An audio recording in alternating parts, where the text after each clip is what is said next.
All right. I guess we've been live for a second here. Sorry, folks. I was getting YouTube connected with Restream, and I was accidentally streaming to one of our old sessions, the synthetic control chapter event. But if you can see me, can someone confirm in the chat we are all good with audio and everything like that? As you folks know, at 8 a.m. I always need to double check everything is right. I can see we've got a number of folks here already. Chad, and everyone else. Julio says we're good. Rahul says we're good. All right, 2 confirmations. We'll count that as enough data points. So the folks who are here, you've already been through this many times. You know what this is about. This is our Causal Inference morning book club, where on various Sundays we've been chatting about causal inference in general and going through Scott Cunningham's awesome book right here.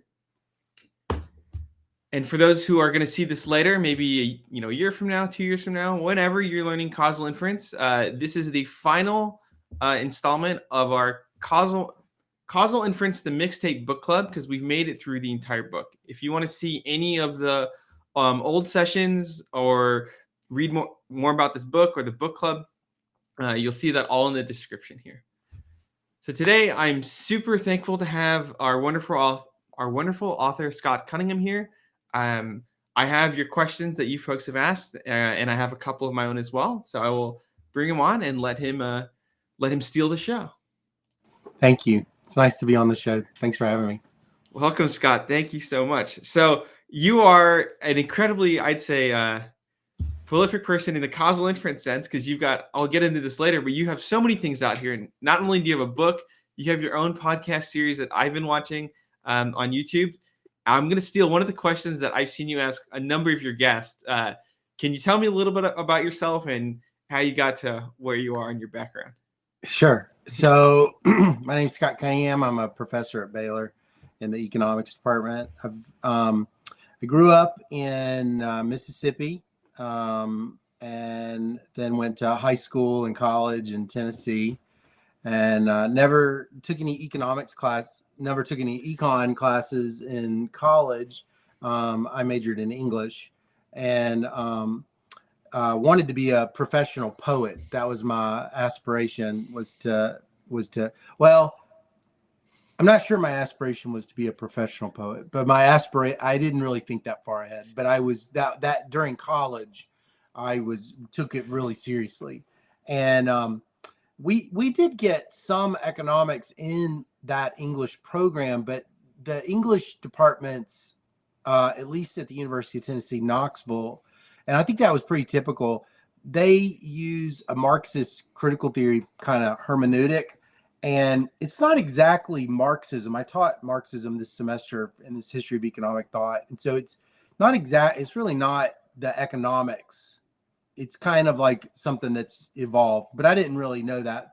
And so that I just wasn't super interested in economics. I just was interested in writing, and but graduated and got a job as a qualitative research analyst, which has nothing to do with statistics, has nothing to do with coding, and didn't really have anything to do with causal inference, I guess. I mean, in a way it did, in the way that anytime you come up with a hypothesis about, human behavior, the hypotheses always have like causal stories, like, why are people quitting their jobs at the bank? Why are the bank tellers quitting their job? And so like, well, it's because these events are happening and that's causing them to quit. So that was always kind of like in there, but I didn't have any kind of social science background.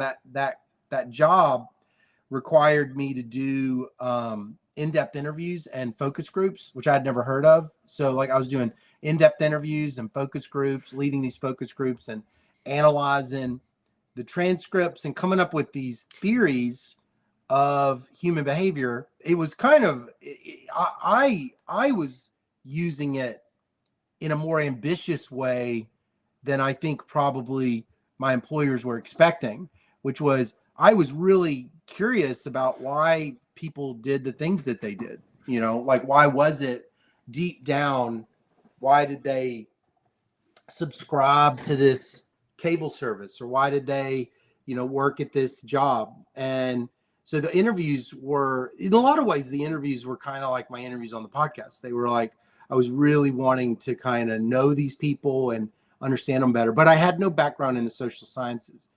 So I, in the evenings, would read from the internet anything I could find in anthropology and in sociology, because the qualitative methodology comes from anthropology, grounded theory. And so I was like, well, I'd read that. But then I just kind of like, how you get on the internet, you just kind of like suddenly you're reading the most random stuff. And I ended up at the University of Chicago Law and Economics Working Paper Series. It was called the John M. Olin Working Paper Series. That was probably some kind of endowment, and I don't even think it's there anymore.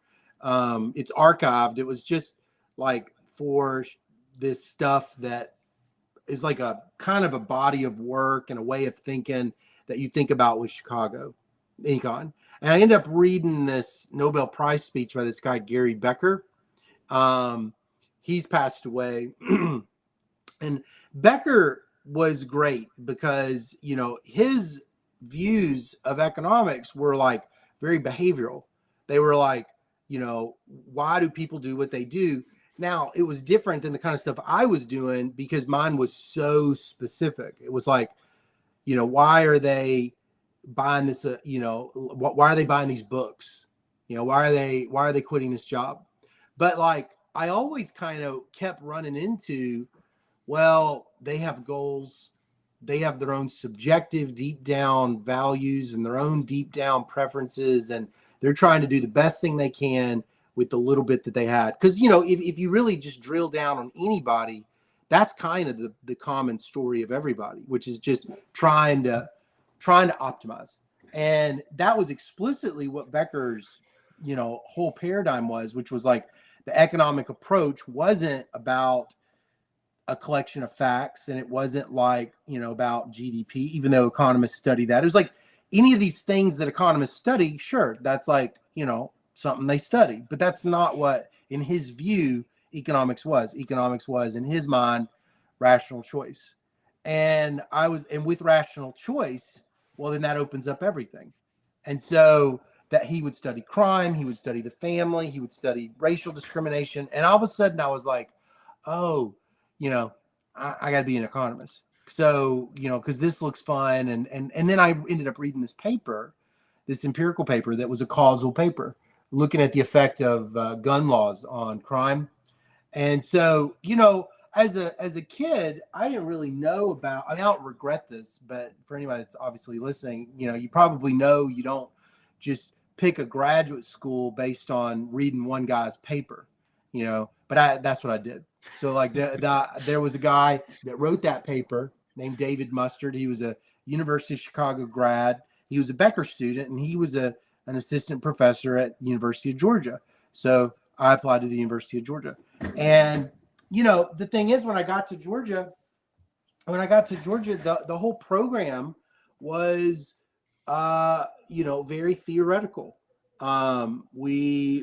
It was just real. I mean, economics is very theoretical, but like actually a lot of programs, they've reoriented the way they teach, and it's very empirical. Like the theoretical and the empirical are like kind of wedded. So I never really got from my labor class or my public class or my IO class, I never really got anything except for old school economic theory, like going back to the 70s and stuff, or like anything that was newer, but it would still be the theoretical stuff. And I could tell, like, I wasn't going to be writing down game theoretic models or any, like, it's not that, I mean, I couldn't do, I did not want to, like I liked it. Everybody likes it, like if you get it, it's like math. I mean, like once you get it, you love it. Until you get it, you're frustrated. But like when you get it, you love it. And so, but I did have one class that was empirical, and that was David Mustard's labor class. And so I came out of that class, I was like, well, I'm going to be an empiricist. And, but we never heard the word causality one time. 02 to 07, the word causal inference. I swear to God, there's no way it was ever uttered. There was no way. And so I decided I was going to have to take econometrics, make that my field. That's how you did it at Georgia. You like majored kind of. And so I was like, well, econometrics is going to have to be my field because, you know, I suck at it. So if that's what my day job is going to be, I've got to be like the best version of myself. So I made econometrics my field, you know, passed the field exam, wrote a dissertation. But when I was on the market, you know, the job market, I had a bunch of interviews and ultimately got a job at Baylor. But when I was on the market, I was like interacting with, you know, people that were going to eventually be your friends, people that were like from your cohort that were at other schools. They were graduating the same time. They were kind of in your field. This is your first time to meet them, you know? And the way they spoke was so different. Like they just used words that I recognized in a way that I did not use them. The real way that economists talk, they would always say the word identification, which like in econometrics has a very, very precise meaning. And these guys were clearly not using it that way. Yeah. They were saying estimating causal effects without saying that. And we didn't talk that way. And so I didn't know any of this. I didn't understand like all these things they were doing. They were using regression discontinuity design. Econometrics had been my field. I had taken every econometrics class. I'd never even seen that. And the thing is with regression discontinuity design, it's just a bunch of linear regressions. So I couldn't even understand like the specialness of any of it. You know, there were things about the ways that they did instrumental variables that felt really different. So when I got my job, immediately two things happened. One was I didn't want to do my research agenda on mass incarceration. It was like partly because, you know, I did sort of realize immediately that a lot of my work was going to be very natural experiment kind of based. And it didn't, like, my historical research isn't all natural. Like, I've got theoretical models, I've got descriptive stuff, but like, you know, I was from the very beginning, like doing a lot of causal inference stuff without actually saying that word. And so, and if you do causal inference in my cohort, you're usually exploiting natural experiments. And so, so I was like, the problem with mass incarceration, the way that I was going about it, you know, like there weren't any natural experiments. So like, because every state's incarceration rate grew basically just kind of evenly, you know, so I couldn't even do the panel models. It's like nothing after you swept out state fixed effects, like you were just like left with nothing. So I was like, it always just kind of felt like this heavy storytelling without any strong empirical results. Not always been very storytelling also. And so, but without the empirical results, it doesn't like discipline the storytelling, you know? So I ended up getting this email from this guy who was a Chicago guy, Todd Kendall. And he was like, I found this website. So my research was on sex, so on risky sexual behavior in marriage markets and how mass incarceration was disrupting the marriage markets. And so I had met Todd at a conference. He was at Clemson. He was a Chicago student. I always had this like affinity for these Chicago people because they could like write down simple toy models and they were like really kind of illuminating. And so, but that they would still be empirical. It was like Chicago kind of had this kind of like blend of the two. And so Todd was like, hey, I found this website and it basically is a website where clients of sex workers review the sex workers. And I've scraped the website and I wanted you to look at it. And I didn't even know what scraping was because it was like 2007, you know? So like there were so many novel things about it. One was like economists had never really written about sex work. And all of a sudden there was this huge data set. And so I was like, yes, I'll drop everything. And so because I could immediately see like this full research agenda, but the research agenda was going to have to get published in journals. And in economics, that causal inference paradigm was the paradigm. And I obviously didn't understand it, even though I understood econometrics. So something not clicking. Because that Rubin causal model is not all, it's like, it doesn't come from econometrics. It comes from Don Rubin. And Don Rubin with Hito Embens work together, but it's like it's spread in a very uneven way. And you either got, and it's spread primarily, I have this in my new book, that our book chapter I've written, the primary way that causal inference spread was really not through the econometricians. It was really through these labor economists like Josh Angris and David Card. Well, that meant that, you know, you had to have your labor guy, whoever taught your labor classes, he had to be traced back to Josh Angris and David Card and Alan Kruger. And my people all went back to Chicago. So we never got that stuff. And so I ended up just being like, well, I'm screwed. You know, I'm taking this sex worker research super seriously. I'm not going to be doing one of these things where you just draw supply and demand curves and just do like silly little cute papers. Like I was treating it really seriously. Like I was, you know, it was like real scholarship. So that meant I had to publish in the best journals. And, you know, and the bar is even higher with sex work to publish in the best journals, which meant I had to have, quote, the cleanest identification, which meant I had to figure out what the hell that meant. And so I told Baylor, you know, which is not really advised, but, you know, you have to kind of figure out who you are as a professor and then just play to your strengths. And so some things help, some things are easy for some professors, and those same things are really hard. So like teaching easy classes is really hard for me. Teaching classes I'm excited about is really easy. So developing the causal inference class from scratch was what I ended up doing, and wrote those lectures over, you know, 6-7 years or something like that. And, you know, that's kind of it. That was kind of a long story. No, that's a good story though. There's actually 4 or 5 threads that I want to pull on.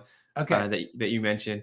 There, one of them has to do about different schools of thought and how these ideas spread and how they take root in different areas of the knowledge think tank. I'll get to that in a second. I also first wanted to thank you for taking the time to explain that. I will say one thing. Actually, it's more than one thing, but one reason we really enjoyed your text is you take the time to put all these personal stories and anecdotes in it, and not just make it a mathematics book. You put in your own stories, as you've just shared right now, which helps add the human element to it. And then you've added in the stories of a lot of these other folks as well. I forgot. I think it was Sewell it was the father-son combo. So thank you for taking the time to explain to us your background. Another reason in the context of the book club we appreciate it is that we're all trying to learn causal inference, and you by even telling us that you're as an expert, you know, chance into it from being a poet to even recently you've not struggled with it, but realized like, oh, I need to learn this right now. That's really motivating for us because we're trying to learn it now as well. But I did want to ask you, talked about rational theory, rational choice yourself, rational choice and utility maximization. And I wanted to ask you about something you're doing right now and why you're making the rational choice to do it. So you have a lot of, you know, papers, and you have all the academic stuff, let's say, under control. You're publishing and all that, but you're also taking all this time to write textbooks in a manner that is different from traditional academic textbooks. But even outside of that, you've got your own set of mixtape sessions that you're sharing these ideas on. And I'll say, on the farthest spectrum away from maybe academia and way into Gen Z, you've got Brittany and Michael present in vertical video format. And you're sharing these ideas in a way that I would say traditional academic people probably wouldn't care about or engage, but is really engaging for a newer generation of folks and a newer style of sharing knowledge and out there.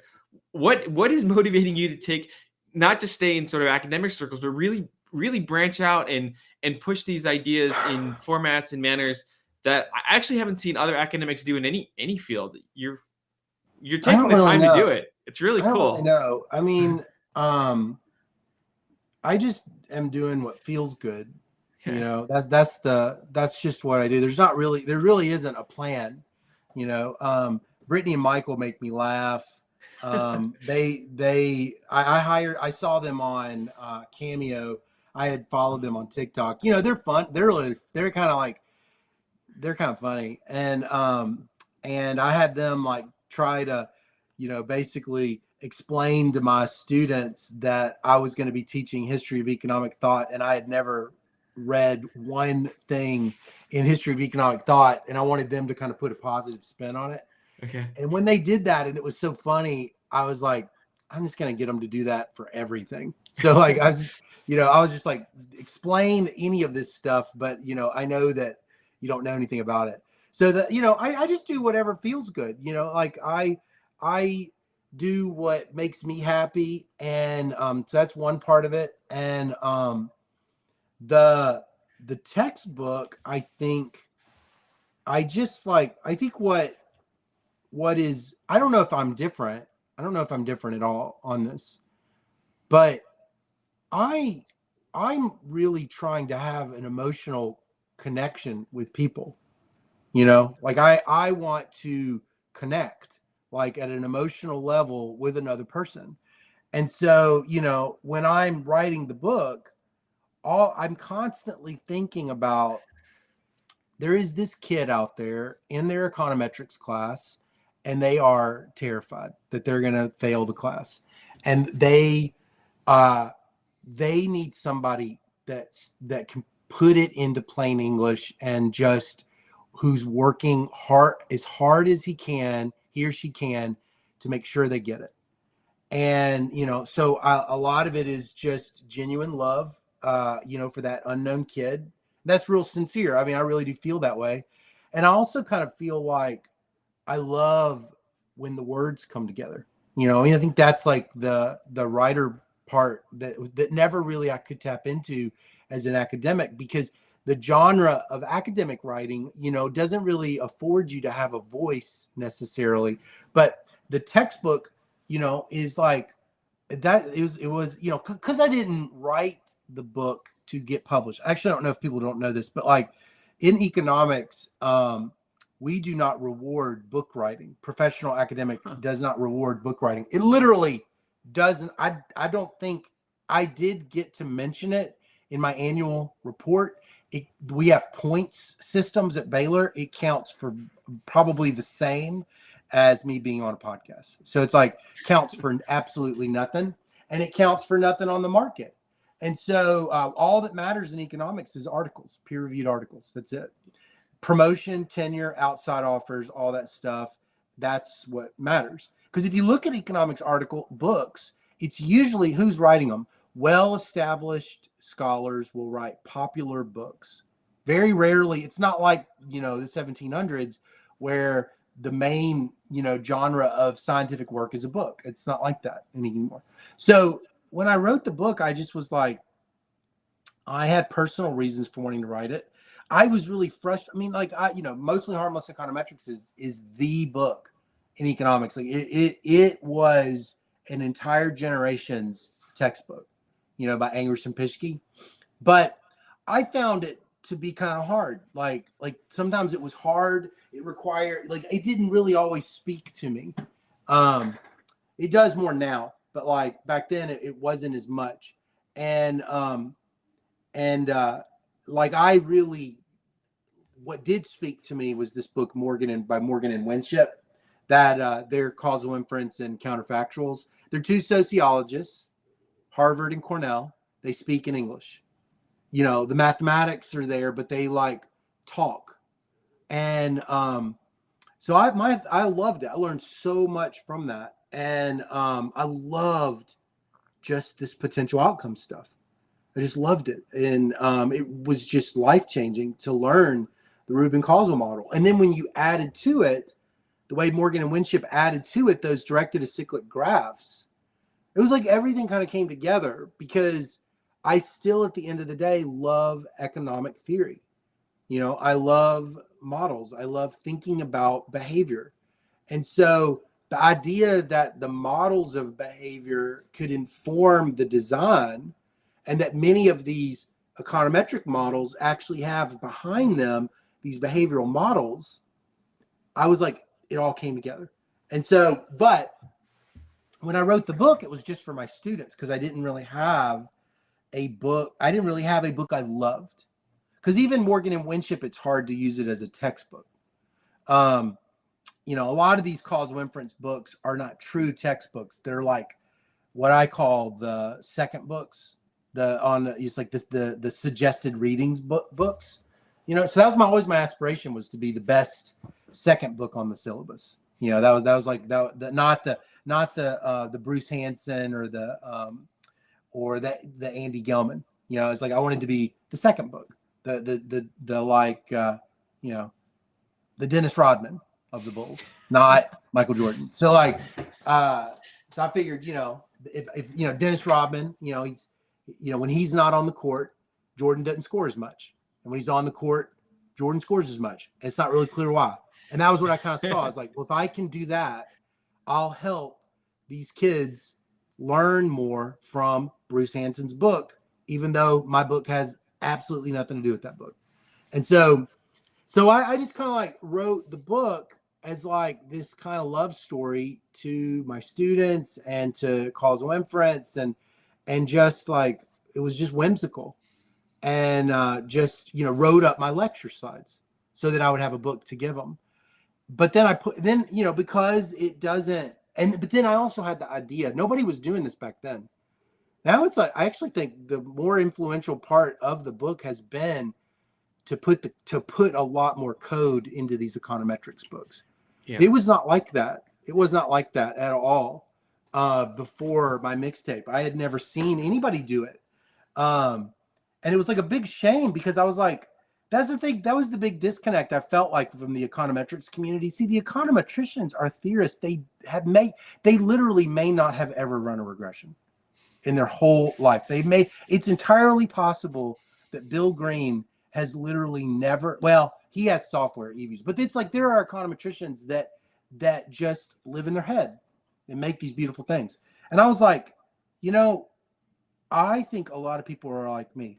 I think they get code, they run it, they like break it down, they then go look at a paper, or they go look at a book, then they go back to it's just this like constant non-linear deal. Yeah. You know? And so I was like, so, you know, if you can just put it in the code, people read code. Everybody reads code, if it's readable, better or more often than like algebra. So then it needs to be in code, you know? So like, that was kind of like what I felt like, was like, and then that meant the data sets have to be, you know, downloadable. So that's why they're on GitHub. Everything has to be like sustainable, as opposed to like, here's a data set, here's code, you know, like that's how mostly harmless econometrics was. It required too many steps. So then there was that part. And then, well, but then since the market doesn't reward it, and econ Twitter was kind of taking off at the time, I was like, well, I'm just going to put this on Twitter, and anybody can have it. You know, I kind of got it in my mind that, like, you know, economists are way too selfish about this stuff. So let's just kind of like, I'm just going to make all my lecture slides available. I'm going to make all my homeworks available. I'm going to make all my LaTeX available. Anybody that wants it can have it. I'm just, you know, I'm not going to like live in this world of scarcity, you know, and pretend that like, if I, you know, that I have to have all this stuff. So then I just put it out there and just kind of like started this, you know, good karma worldview, which was like, if I just, you know, I got to, it's all going to work out. I'll just like, you know, give out there and like, you know, I don't need anything back. So that just like, the book went viral, and the University of Chicago, it was pretty cool. University of Chicago Press contacted me. It was like, can we get coffee at the annual conference? I was like, sure. And she was like, we'd like to publish it. I was like, oh, that's weird, you know? But see, the thing was, I was having so much fun with it that I knew that nobody cares about books. So my whole thing was like, well, the only conditions under which I would publish the book would be, there has to be a free version. And what else? And it's got to be a good press. That was the other thing. So I was like, because a good press can keep the price down, you know? So I was like, so I was really negotiating. So there had to be, and I had to like, so I had an agent, because I had been working on a book based on my sex work stuff. This Penguin had asked me to put together a book. And so I was like, a book proposal. And I did, and they passed on it. But I had an agent. And so I was like, you know, you want to help me with this? And she was like, well, I've never done an academic book. And I was like, well, I've already written the book. So, you know, could you just do it anyway? Because I don't really know what I'm doing. So she did it. And she did all the stuff that I didn't know how to do, which was like, she put it into a bidding war, you know, and she like, you know, stuff that would have literally made me vomit, you know, like the idea of asking for more money and stuff like that, or like I would have felt like I was offending people. I just let her handle it. And at the end, Chicago passed. They could not swallow the free version. MIT made me an offer, but Yale, Seth Ditchick was the editor of Mostly Harmless Econometrics, and he completely understood what I was doing. And I mean, he just basically, I mean, they even gave me money to get the rap lyrics, you know? And so it was like, I was like, well, this is, I mean, I have literally no complaints. I mean, it was just nothing bad happened. I mean, so, you know, it was just a beautiful experience working with Seth. And they did, I think they, you know, Seth had to convince them, but like I showed them this paper that MIT Sloan, some guys at MIT Sloan had done. And they were like, look, they analyzed the Google Books project, and they were like, the Google Books project has caused an increased sales of lesser known authors. It was Causal paper. And I was like, who's lesser known than me? Nobody knows who I am, you know? So I pitched that to him. I showed him all my downloads from the website. And I was like, you know, I think that the only way anybody's going to buy this book is if it's free. And then if it's free, they're going to buy it. And it did. Soon as it went online, the pre-orders went, the book went online a month before it was for sale.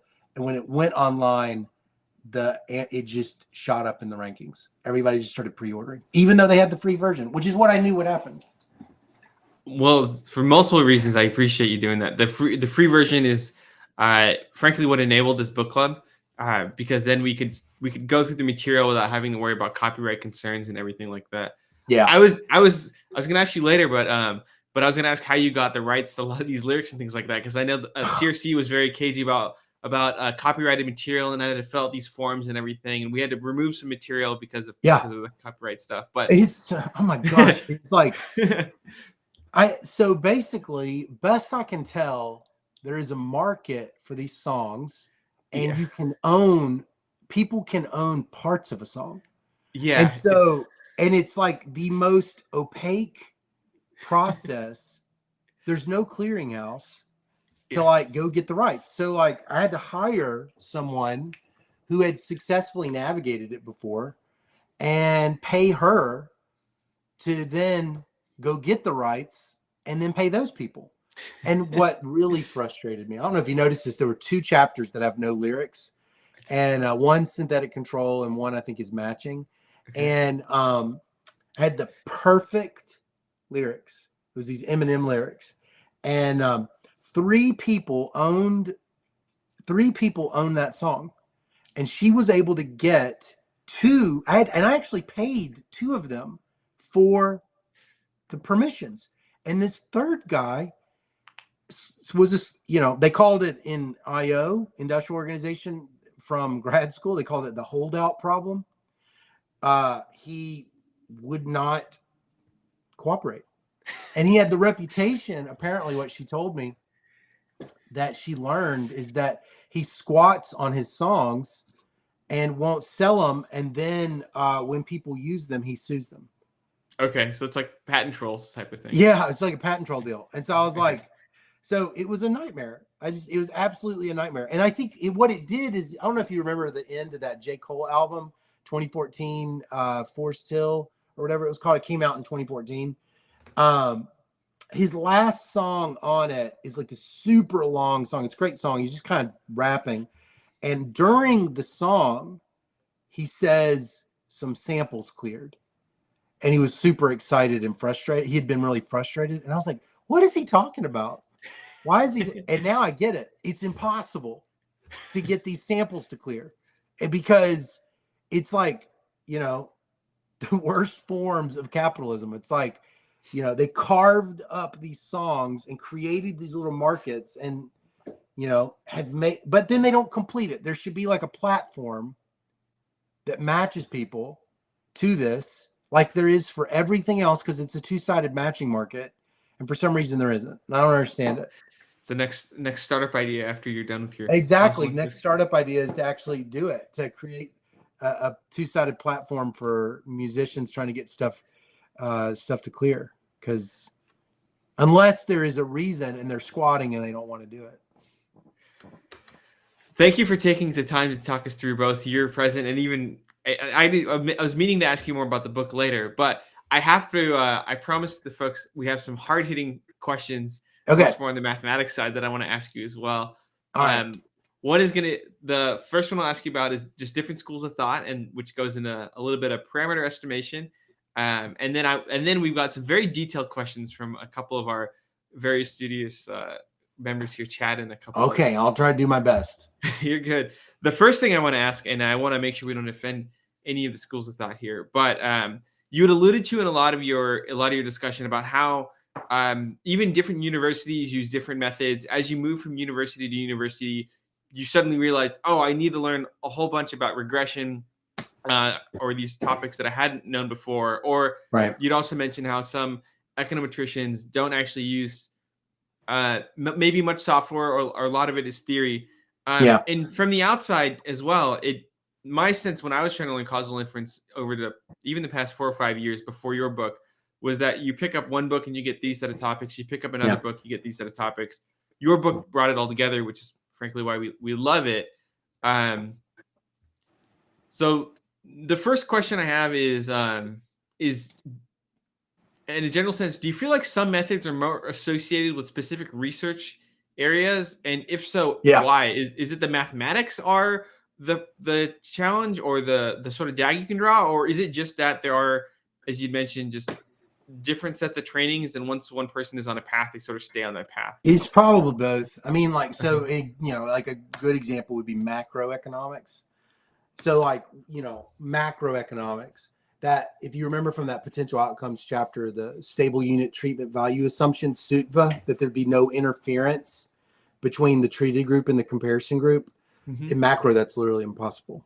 It's like, the United States is interfering literally with every country, with everything it does. I don't mean like with foreign policy. I mean like things like trade flows or monetary policy here affects everybody. So if you're going to take that approach, so what happened is in macro, time series became a lot more of the dominant framework, and it was very structural and it was very parametric. So, but you've seen some pickup. One of the recent John Bates Clark Award winners, I always forget her name. She's at Berkeley, but she's a macroeconomist, and I think she has been building out more causal frameworks for macro, but like historically that's not been as often done. So some of it's field. I think probably the economics part with its strong tradition on rational choice. There's a lot of things that come from rational choice that like makes certain models very difficult for economists to like swallow. But like in other fields, because I wrote about this on my Substack, like other fields don't have nearly that commitment to rational choice. And if you don't have that commitment to rational choice, stuff like the conditional independence assumption, it's not as hard. It's not as hard to buy into, because if you believe that if you don't think in terms of people are motivated by treatment gains because they're rational, if you don't have that, then you're just always thinking in terms of variables. You're just always thinking in terms of like, well, it's just a bunch of variables. I just got to find the right variables, and even if I don't find all the right variables or all the confounders, if I get a bunch of them, it'll soak it up. And so, for those traditions, a whole bunch of like matching methods or double machine learning and all these kinds of things, like double select, those things suddenly are completely perfectly appropriate. Whereas like a lot of applied microeconomists, they can't do it. Well, it's like, who's right and who's wrong? When I taught this history of economic thought class, rational choice wasn't even there for 100 years. So like, I mean, and they were perfect. It's like, so I don't really know what to say about that. I just know that it's on borderline, the conditional independence assumption is borderline offensive to economists, and it's not to other people. So sometimes like certain kinds of things like that are like idiosyncratic to a field, there's like a gate opens up and it's allowed to flourish. But then also sometimes it's personality driven, like at the highest levels, these people, these core groups, of which there might be at any point in time, there could be 6 of these people that are like driving everything, and they are, they're playing games of chess with each other as to whose worldview will be dominant. And Mbens told me, I won't say who it was, but there was a particular econometrician that was particularly ugly to him, and I think might have played a role in him getting denied tenure at Harvard by writing in a pretty nasty letter on papers that he would ultimately end up winning the Nobel Prize for, those late papers. So like a lot of it is like, you get people that just get there first. They kind of know that area really well, and they build up, a body of work that's like really appropriate for that area. And then kind of depending on the personality, there might be some gatekeeping that takes place, Got it. So there's like, I don't know, it's like all kind of a mixture of stuff. Like certain fields will just explode with an area, like political science and Andy Gelman in particular. That the Bayesian approach has been incredibly successful. And in economics, I don't know anybody that's ever done one. It's like, I've never seen anything by it. Like, even if you find somebody that does it, it's like it's a community of a few. That was gonna be my next question, and I'm gonna say this off the bat because it's not a Bayesian versus frequentist thing for anybody that's watching this. We're not talking about one is better than the other, but so in your book, you use frequentist methods. Again, totally fine. One of the questions that we have is just, let's take something like regression discontinuity. You show the frequentist interpretation and how to break it apart. And our question just was, would it be equally valid to use a Bayesian estimation method and get the highest density intervals and use regression discontinuity that way? And is there a reason we just don't see more papers on it or anything? Is it an equally valid method, and just what are your general thoughts about even just something's Bayesian? I mean, you mean like that optimal bandwidth type stuff, like where you're trying to get those optimal bandwidths on the regression and then running the regression in there? I want to. There was a certain plot I recreated it in a Bayesian PyMC model. Let me see if I can. Oh, okay. I should have bookmarked it. I think it was in regression discontinuity. I think it was this estimated discontinuity plot you have right here, right? Oh, what is that? Is that the? Oh yeah, that's the SAT points above admission cutoff. Yeah. Right. So, and you had shown how to make that discontinuity and then say there's a difference using totally fine frequentist sort of p-values, and just the general question was, what would your thoughts be? And again, there's no right or wrong answer on if somebody decided to do the same regression discontinuity and just use Bayesian Bayesian estimation for the discontinuity rather than the frequentist sort of method. Would the same? Using the same model, same data. Yeah. What would be the gain? What's the thing that's being improved upon? And so this is one point. I don't know what the gain would be. It would be this. Maybe the specific question is, we don't see it very often, especially in the field economy. So does that mean that it is invalid for some reason, that you wouldn't be able to make the same sort of conclusions? No, that's the thing is I think that there is a tremendous amount of fad cliquishness kind of stuff that takes place.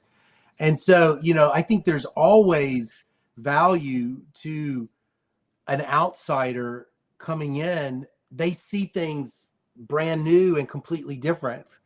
And, so I think like for a lot, like, as machine learning is a great example, as machine learning kind of began to interact with causal inference, a whole world opened up that these traditional statisticians and econometricians and applied people didn't see. And even Rubin, like even Rubin's, contribution to causal inference before that it was just much more either structural or it was very ad hoc kind of empiricist stuff that came out of Princeton. So I think that there's always that if a particular person thinks that they can improve upon it, I think like it's just that usually there's going to be a rough and rumble because, a first mover comes in and the practical constraints are, well, if you're the first Bayesian, who is going to be reading your paper? Who's going to understand it? And so a lot of this is like where the gatekeeping stuff comes in and trying to get buy-in from people. But I mean, I if you think that there is some key, I guess it would just be like that there's some key comparative advantage that this Bayesian estimation offers on that one kind of targeted dimension, that would be the thing to do. And I don't know enough about Bayesian estimation to know precisely what that would be, but regression discontinuity, it continues to be, an area. I mean, it could even be something like in these optimal bandwidth selection. That might be something that I could imagine that being something that, because that's that's like basically one set of authors that does that. It's Matthias Cataneo and Titanic, and Max Farrell. It's like it's just like a group. They can't be the only ones that have figured out everything that needs to be known. Well, thank you for that. And that helps a lot because as we were trying to read the book and understand the mathematics, and you take one thing I really appreciate your book is you don't just assume that people know the derivations to everything. Yeah. You showed step by step all the derivations, the assumptions, and then even how the basic random variable algebra came together. Yeah. We just had some questions about well, and then the other challenging part, and that's not a bad thing, but like you mentioned, there's other factors with the U.S. affecting everybody in the world. We weren't sure whether there was a not structural problem, but a problem with the philosophy or the world, in that you couldn't run an experiment this way, and that's why you use this particular form of math, or whether there was a problem with just the math. So you answered both sides of the questions. In some areas, you can't use particular models or methods because the U.S. such a major economy, it screws with everything, so you don't have a suit for treatment. Those models fall out. But for other ones, it's just that folks have traditionally used these methods, so they proliferate more than others. And thank you for that. Yeah. I mean, it's kind of like I probably am a bit of a purist. I think that counterfactual theory of causality is the most useful historically that humans have come up with. And when it was come up, with by philosophers. And then, but when that mathematical notation came up by Jerzy Neiman in 23, that was like appeared to be pivotal because Ronald Fisher immediately 2 years later wrote a book where he says, given this notation, you could randomize. And so, the thing is about that, it's not just that the notation, the potential outcomes model led to the RCT. It's more like the discovery that randomization, a randomized treatment, had that much power to answer questions that under the definition afforded by the potential outcome stuff is by definition unanswerable. It's like randomization has all these unique properties, and so when we talk about moving away from exploiting randomization, it's just that you've got to be comfortable with the modeling. You know, you've just got to be comfortable. You got to be confident about the modeling. And because all the other methods that don't depend on randomization will be at their core model based, you know, but that doesn't rule them out. You know, it's just that, like, Ruben says this, he's like, you know, or I kind of paraphrase Ruben. It's like, you know, there's certain equations you can write down, like certain equalities that you can write down if something's been randomized. And you're like, well, why? How can you write that down? You're like, because that's what randomization does. It writes, randomization writes that stuff down.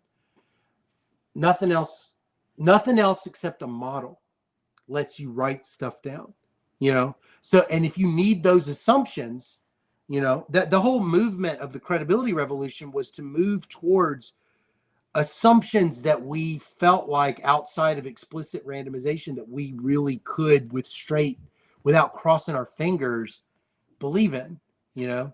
And so like in IO or industrial organization or stuff like that, it's not that that's a less credible area.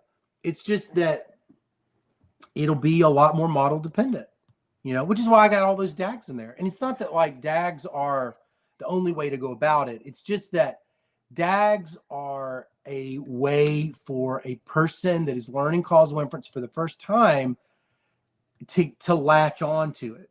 Yes. You know, like, I mean, it's like, you know, Heckman and other guys, you know, they don't use DAGs, and that's why I'm less dogmatic than Pearl. But it's like my whole thing is always like, if you refuse to write down a DAG, if you just are taking that position, there's a whole bunch of stuff you can't do. Yeah. You know, like, and usually those people that refuse to write down a DAG, like, they also weren't going to write down models ever, you know? So that's something I want to point out. I don't know if you know this, but this is something you and Richard McElworth have both. I don't know if you independently said that or you guys have a secret club. But in his book, his first edition, he wrote DAGs down. It's the first place that I saw DAGs in that context, and then he took the time to expand it more in his second edition. So it's who was that did that? Richard McElworth. He works in Germany now. He's a professor in Germany now, but he's written Statistical Rethinking. It's one of the most popular books to get folks into Bayesian estimation. And similar to you, he does DAGs. Yeah, he does DAGs. And similar to you, he started outside of statistics. He was an anthropologist, I believe, and he worked his way into mathematics. And he's written, I think, an equally wonderful book as you, because he focuses on the human element and then works his way into the math. So I'm now a big fan of people that start outside of their field and work their way in. Yeah. Quick question for you, just a time check. I asked for an hour, but I was wondering if you had a little maybe. Yeah, I got one more time. Yeah, sure. That's perfect. Okay. I've rambled so much. No, that's good. These are the things that these are the thoughts that didn't make it into the book. So I think everybody is appreciating this. So I'm going to dive into the most detailed questions. So this has very, very precise questions here from our book club. All right, I got my book out. All right, Indifference and Differences. Oh, so this is Chad Delaney. Chad has been one of our longtime folks that constantly shows up. So he's gotten really Chad. Differences and differences, specifically regression-based two-way fixed effects with differential timing. Yeah. There are a number of methods that have been developed to deal with heterogeneity in treatment effects over time. Yeah. Are there any general guidelines for which methods are more appropriate in a given situation? And the second and third parts are, is there a best method for dealing with heterogeneity? And does the matrix completion machine learning method offer any advantages over the other available methods? And him and I had read your most a recent Substack post you posted about this, but curious about your thoughts on that. Yeah. So that's a great question. So, you know, I'll say this. If you look just kind of like stepping back for a minute, like when you look at the citation counts on Hito Embin's local average treatment effect papers when he went up for tenure at Harvard, it was like he wrote that paper in 94. He gets denied tenure in the late 90s. It was hardly cited compared to these Diff-in-diff papers. You know, Andrew Goodman Bacon's paper was published in 2022. It now has 2,500 sites. Pedro Santana's paper with Brant Calloway, it's like probably 1,500, 1,600. These differential timing papers, because these econometricians never see the level of attention that these have gotten, it has brought the best and the brightest into this area of Diff-in-diff, which has been basically neglected its entire history by the econometricians, except for two papers, one by Alberto Abadi in 03 or 05, and then one by Heckman, Ickamer, and Todd. That was like, those were two theoretical Diff-in-diff papers that I'd never in my life seen anybody ever use, but they got cited. And then there was like an empirical paper that said you should cluster your standard errors. That was it. Everything else on Diff-in-diff was created by regular people. And that's how it got into trouble, was because they were using two-way fixed effects. Unknowingly, two-way fixed effects required constant treatment effects. You know, maybe people knew it. My professor was a panel econometrician. We never learned that. You can see the derivation about why that's the case, the why it violates strict exogeneity, but you know, I'd never heard that one time. So what it means is, like, when the citation count is that gigantic, and it's like literally people are getting jobs at like Microsoft and that big school in Paris and all these, like, at the like these huge career making, it's going to cause a ton of people to keep writing papers that are like a little bit different, a little bit different, a little bit different. So this kind of thing happens all the time, you know, and when you're in the process of it, when you're in the midst of it, it can be like completely overwhelming because the equilibrium hasn't really been met yet as to, like, well, you know, how is this one practically different? Because I know that the calculation is different, you know, like one's using regression and one's using imputation and one's not using either, you know, like, so like what exactly is the difference? And so I guess I would just kind of say a couple of things. First of all, there's lots of similarities between all of them. All of them solve one core, almost trivial issue, which was never use an already treated group as a control. And the problem with two-way fixed effects was it did it, and we didn't know it did it because we didn't even know that was a problem, and we didn't understand the regressions. So, like, nobody had done the Frischwald level decomposition on two-way fixed effects with differential timing until Andrew Goodman Bacon did it. And so when he did that, he could see the source of that bias, especially when he, like, you know, him and Pedro Santana were both at Vanderbilt together, and Pedro encouraged him to map it onto the potential outcomes framework. And then you could see, oh, there's this bias.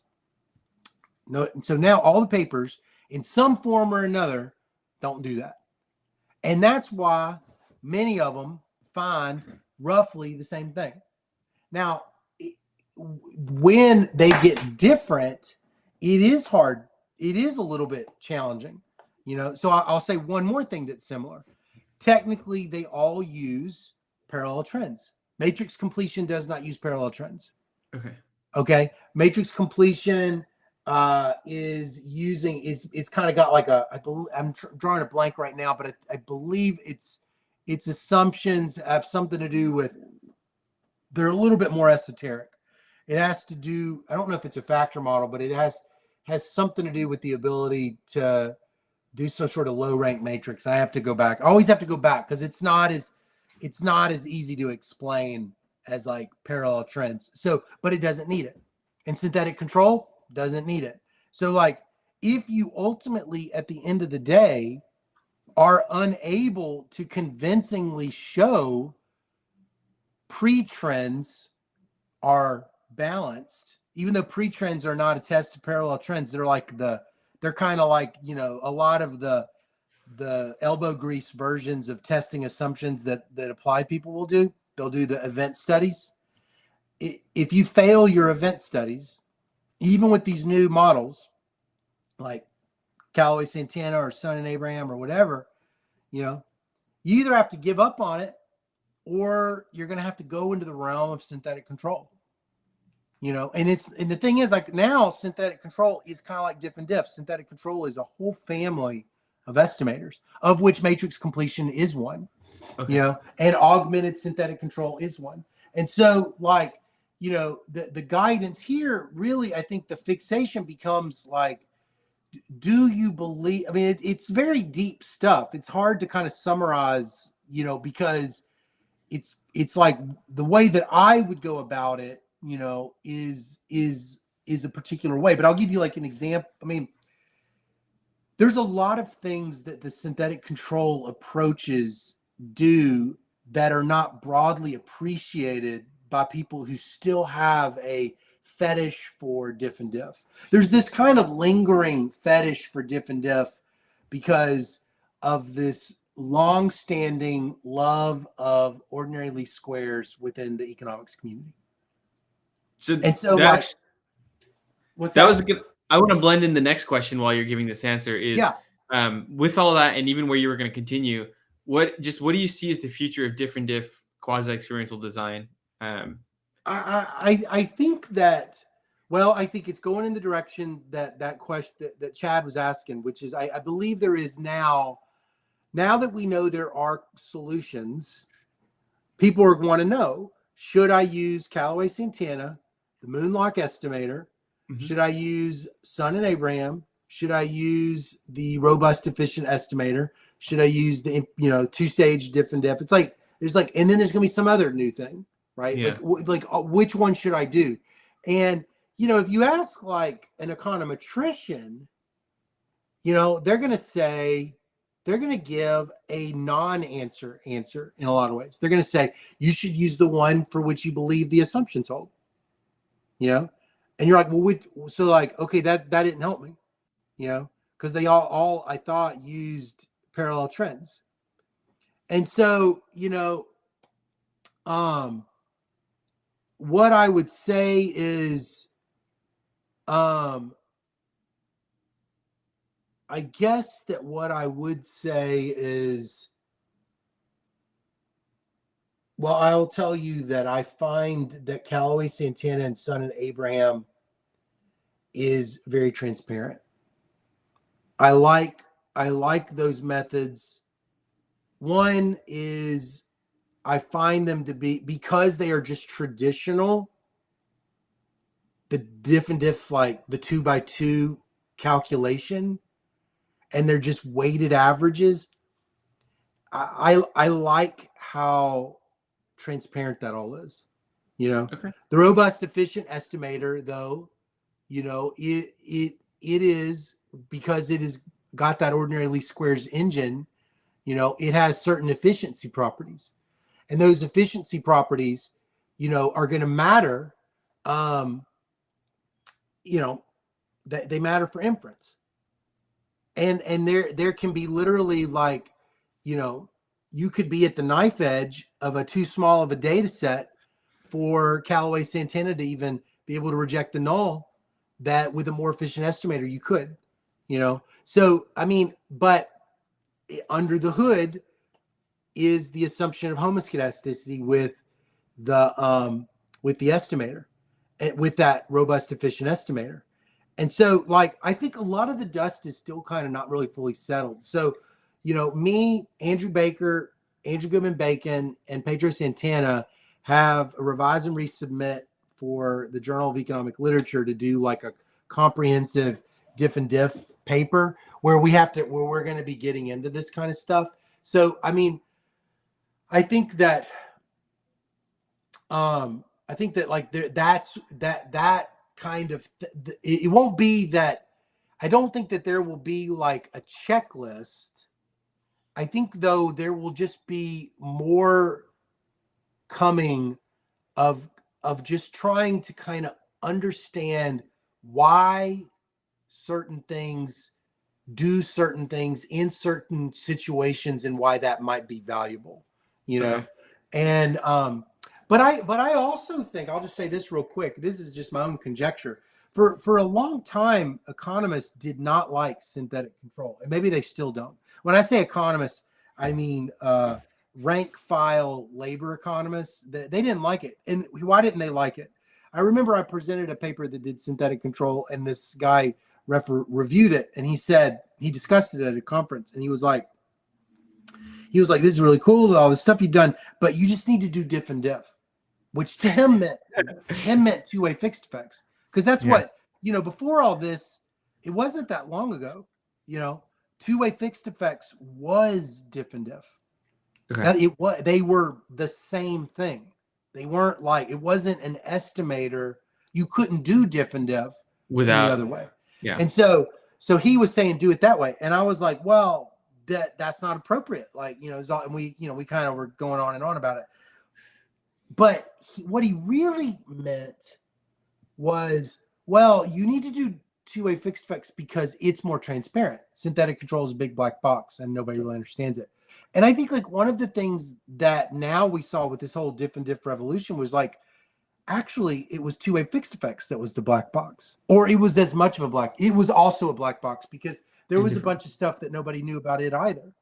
And one of the things that I think people did not know about two-way fixed effects was that there was a set of weights that all these models were producing that was weighting up the counterfactual. Okay. And some of the weights were good and some of the weights were bad. Well, that's what synthetic control does. And so I think that going forward, one of the things that this diff-in-diff revolution has done, I bet you, has made synthetic control not seem like the big, scary monster that it was. Especially since now synthetic control has kind of fleshed out and is like with matrix completion, with nuclear norm regularization, you could easily do it too. Like I have this paper where we do two-way fixed effects and then we go to matrix completion, because we wrote this paper before all these others. Matrix completion was floating around for a long time. It didn't get published until later. But like, I didn't know anything about these other papers. So like, so I bet you there's going to be a lot more attention going forward to the fact that everything is weighting. Not all the weights are good. And there's such a thing as a good weight and a bad weight. And then, negative weights on the treatment effects is things that is how you get those sign flips. So like, I think that what's going to end up happening is you're going to see probably with that kind of policy analysis, it's just going to be for a little bit of time. I think it's going to be like people are going to have to be arguing a little bit more forcefully that why they're doing what they're doing, or probably they're going to have to do a few things because some of these assumptions are not obviously like it's not clear. Like at some point, the parallel trend assumption built into the robust efficient estimator and Callaway-Santana cannot be clearly articulated as to what exactly would make one of them appropriate and one of them not. Not like from a behavioral point of view. You're just kind of kidding yourself, to say that you would be able to argue forcefully, I know this parallel trends assumption holds, but not this one.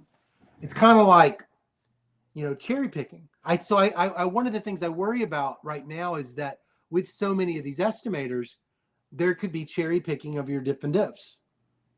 You kind of just do Callaway-Santana and, yet and the others don't. So, I mean, I think that right now is so to Chad's question, I actually kind of think this is an awkward moment. Okay.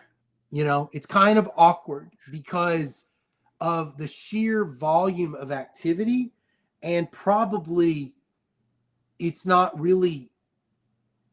normal that econometricians would produce so much diversity on a topic that is the most popular topic. Like they usually work on pretty esoteric stuff, and so like it's usually kind of safe. And this one was on something that every normal person did. That's not a great answer, Chad, but that's kind of like that's all I got right now. No, it's again, it goes. I think it's a great answer because as folks that we're learning, we see a lot of these methods being used by a lot of the leaders in the field, and depending on which time you read a book, right? Like you mentioned, even in your own book, that if you read a paper before 2000, you wouldn't see. I think it was regression discontinuity or something like that. But now it's exponentially growing, right? There's a discontinuity in the number of people that are citing or using discontinuity. Hilariously enough. Right. We're in the book club are trying to piece together and learn why certain methods got used and why certain methods didn't. And answers like this help. And it's also, frankly, very helpful to know that we're at this awkward time, as you mentioned, where the leaders are figuring it out. Yeah. One thing I want to switch gears to then is we've talked a lot about leaders in the field, such as yourself and the others that are driving the discussion. But I want to switch over to your mixtape sessions for a particular reason. So for folks that don't know, Scott has a series of mixtape sessions. He's not sponsoring me to see any of this or anything like that, but he's got a series of mixtape sessions which he explains a lot of these things in an interactive format, and you can go and learn from him directly or other folks to supplement the textbook that he's put out for free. The specific question I have for you, though, Scott, about the mixtape sessions is we talked a lot about the leaders. Who are you finding in the general world is trying to be led? Like who are coming to these mixtape sessions? Are they folks that are looking to follow the same career path as you, or become an econometrician or professor, write papers?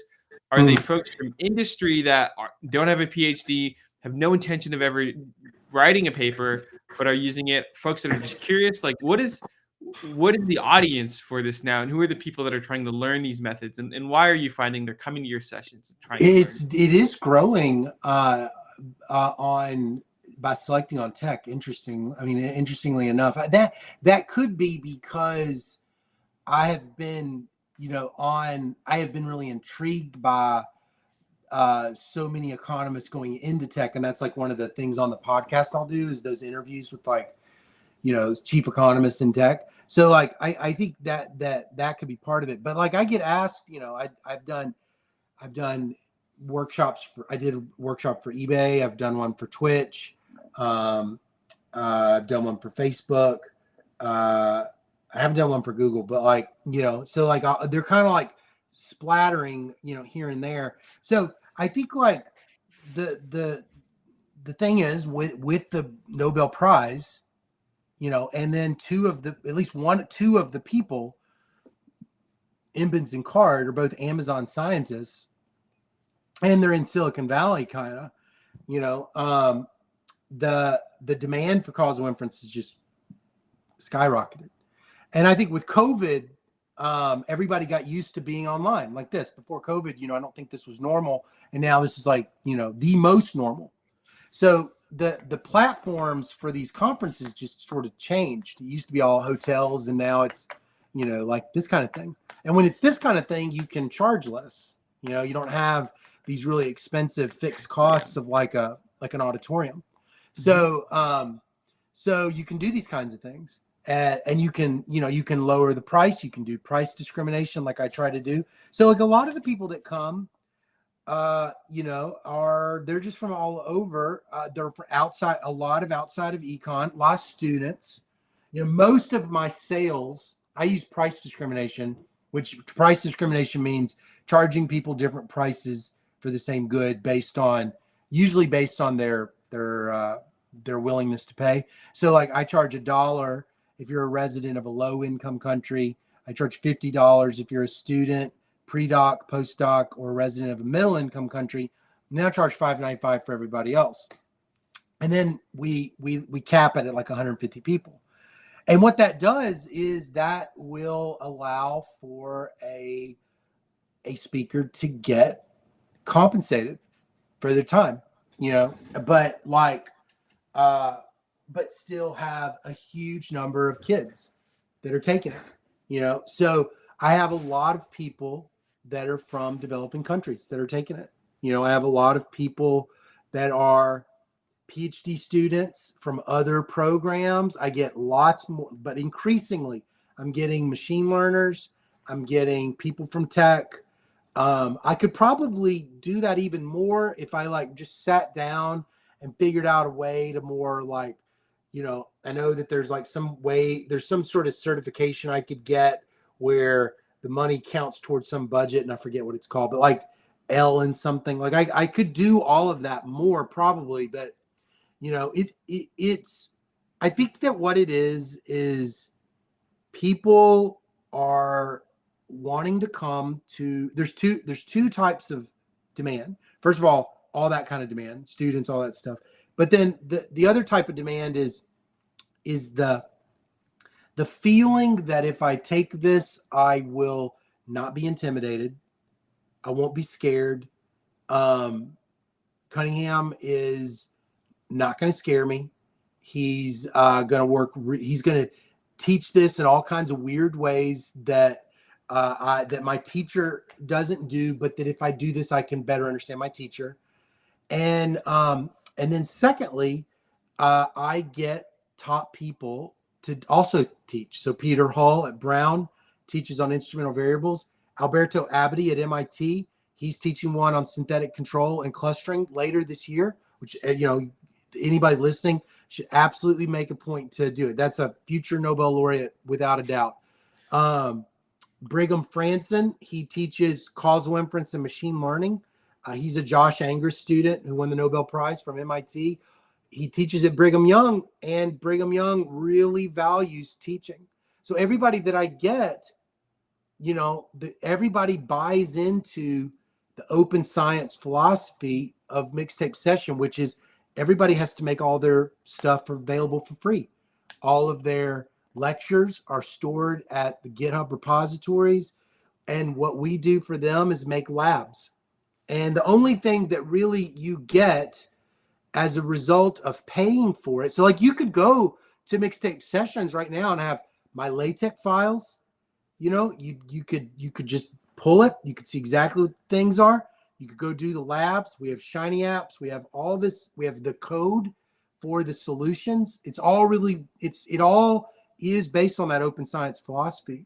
But what you get as a paying member is you get the private recordings, you get the Discord channel, and you get to be in the class, which is for some people that's valuable. So my belief, this is my firm conviction. It goes back to what I said about when I went on the market. Some people, for random chances, they got exposed to causal inference randomly because their teacher taught it. And my teachers taught me something different. And I don't regret what they taught me at all. I don't regret what they taught me at all. It's just that in 2022, there's a lot that I need to know. That's kind of the thing. It's like when you really think about it, we're like at the beginning of these empirical sciences, and it's only going to get bigger. And so if you just kind of imagine like the future, how in the hell are you going to learn everything you need to know in your graduate program? So these continuing education things just seem like that is so, it's just like, I don't see how else you could do it. And so like my whole thing is like, well, if you're going to do it, they just need to be affordable. They need to be affordable. They need to not, or at least that's my philosophy. My philosophy is they need to be affordable.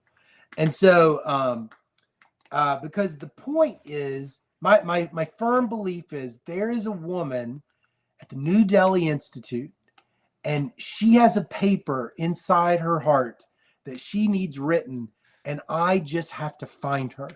We have to find each other, and I got to help her learn this stuff that she could do it. And so I'm just of the strong conviction that all of this causal inference ignorance is caused by matching problems. There needs to be, it's all siloed in certain areas. And so there just needs to be bridges. It just needs to be bridges. And it just so happens to be, I love doing it. I love doing it. It makes me feel good. It charges me up. those workshops charge me up. They're 8 hours long, and at the end of the day, I could go run like a marathon. Other people just get exhausted by that kind of thing. So, if they get exhausted by that kind of thing, they shouldn't be doing them. But I get excited, so I should be doing them. I'm again really thrilled you're energized by providing all this material out there between the Brittany and Michael videos and the book and everything like that. To wrap this up, let me I'll ask the live stream. Is there any questions that anyone has that they would like to ask live? And Scott, we always have to wait about 10 seconds for the stream to catch up. But let's see if anybody has questions that come in. Okay. But while we're waiting, we have 2 just easy questions for you. Yeah. What's your favorite causal inference method that isn't in your current textbook? Oh, it's not in my current textbook. Probably the Callaway-Santana and the Sun and Abraham. The Sun and Abraham, I think that Sun and Abraham paper is just absolutely wonderful. I mean, the idea that the event studies coefficients are biased because of contamination from treatment effects at other parts of the event study that only get deleted when these weights are it is so beautiful and so interesting, and you can do it in a simulation and see it. It's just incredible.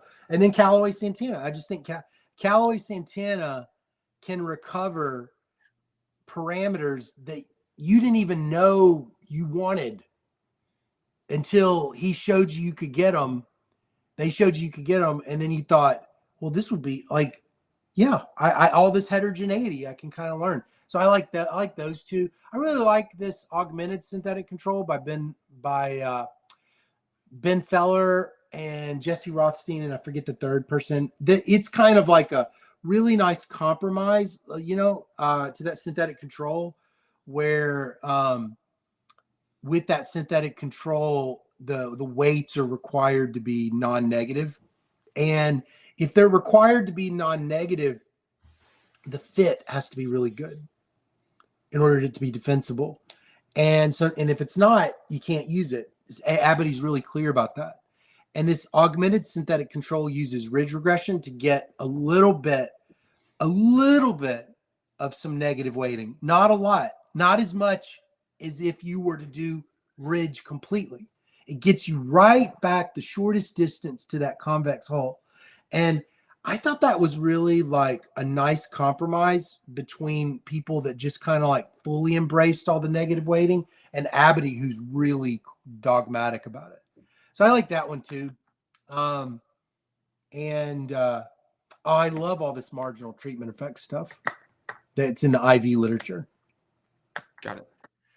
We have one question that came in the chat live. And you touched upon it a little bit with the machine learning stuff, but do you think any of the causal inference methods are going to become more significant than others since the advent of, I'm gonna have to air quote this, but AI, and there's no air quotes in the question, but AI is always, artificial intelligence is always one of those broad topics, and big data. So basically, with recent advances with AI, however you define it yourself, and big data, which causal inference do you think will become more significant, or it'll boost? Well, something I have wondered about is if AI might be able to push the needle forward on DAGs.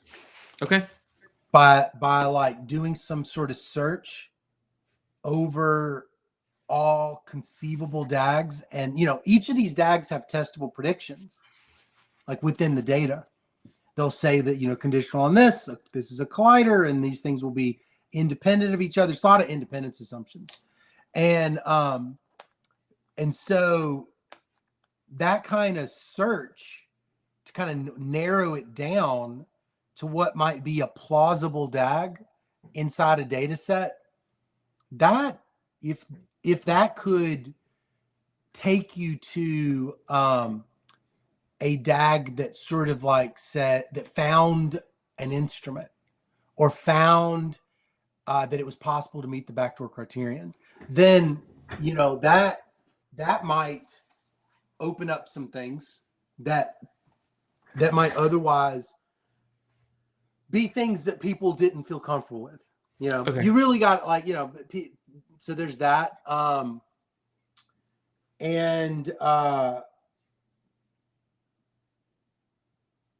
I haven't like, I mean, you know, the only other thing I know is I haven't made the full, I've been inching into the causal inference machine learning. So it's like, you know, causal forests and these things like that. Like, you know, I know of them obviously, but like I've never used one, but I've used matrix completion and augmented synthetic control. I've used that, but like I haven't yet done causal forests. And so I don't quite know exactly. Like I've got some stuff I'm doing right now that's like fusion stuff. So like I'm working with prisons and jails using their administrative data, and we're using machine learning to predict suicide attempts in the jails and the prisons. What the prison then does is then uses that predictive model to target at-risk people and then sends an intervention. So like and so then the intervention can be evaluated doing a variety of things. Since it's a continuous score, you could do regression discontinuity design.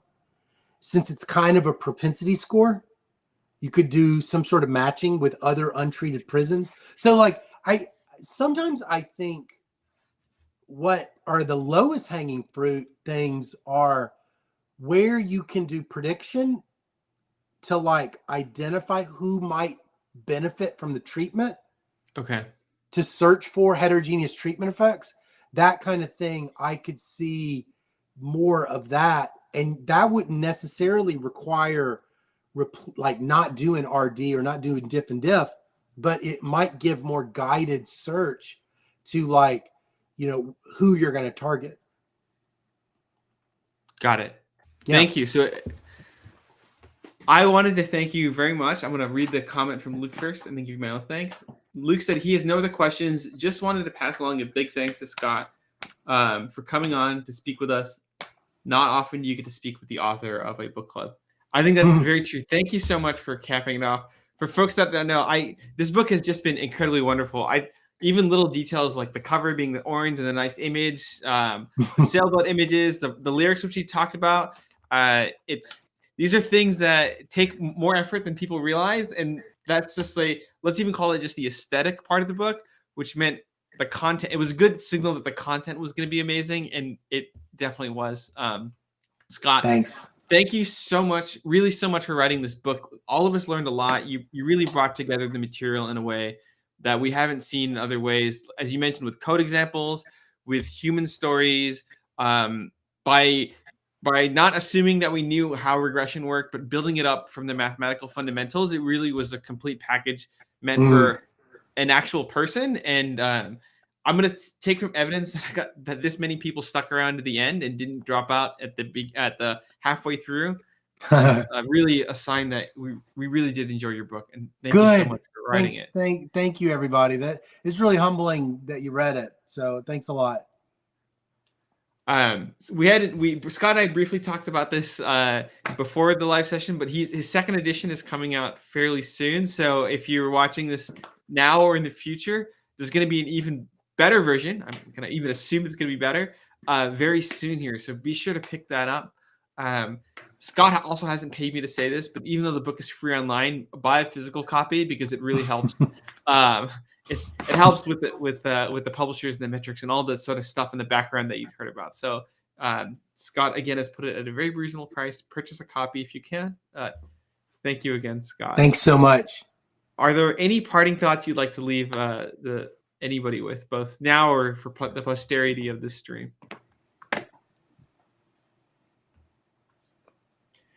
No parting thoughts?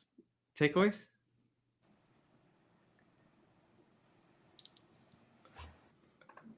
Oh, did I accidentally mute you?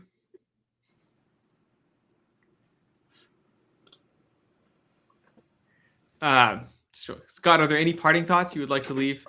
Oh, me? Yeah.